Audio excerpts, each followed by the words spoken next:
Isang panibago na kwento na naman ang mabubuo ng dahil sa isang pagmamahalan ng dalawang taong malayo sa isa't isa. Yan ang dahilan kung bakit may nabuksang pahina.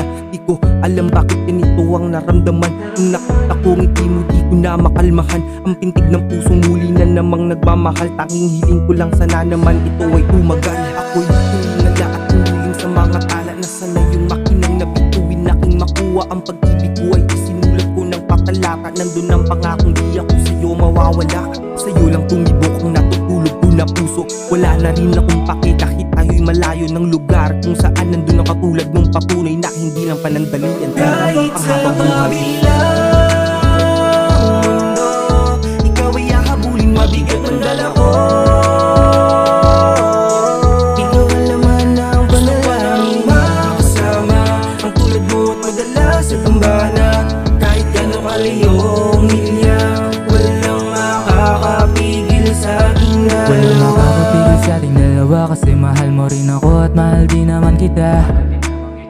Kahit gaano kalayo ang pagitan nating dalawa, ay tatawirin ko yan mag-isa. Kasi nasaya ng lahat, di na kailangan maghanap. Paninindigan ko ito hanggang sa huling hininga. Aking pinagdarasal na sana tayo'y ikasal. Marami mong nagsasabi na pabayaan na kita. Ngunit sa kabila ng mga ganyang pagsubok, titiyakin ko sa sarili na handa akong sumubok. Tila pang telenovela tayo sa ating istorya. Mahika kong nakikita, ganda mo'y parang angel sa langit. Sumagi sa isip ko kung paano na kung mabalik sa iba, tandaan mo nandito ka. Basta akin lagi ka rito na nag-iisa. Nakabukas sa aking pito, Kahit sakali sa magtago ka. kabilang mundo, ikaw ay hahabulin, mabigat ang dala ko.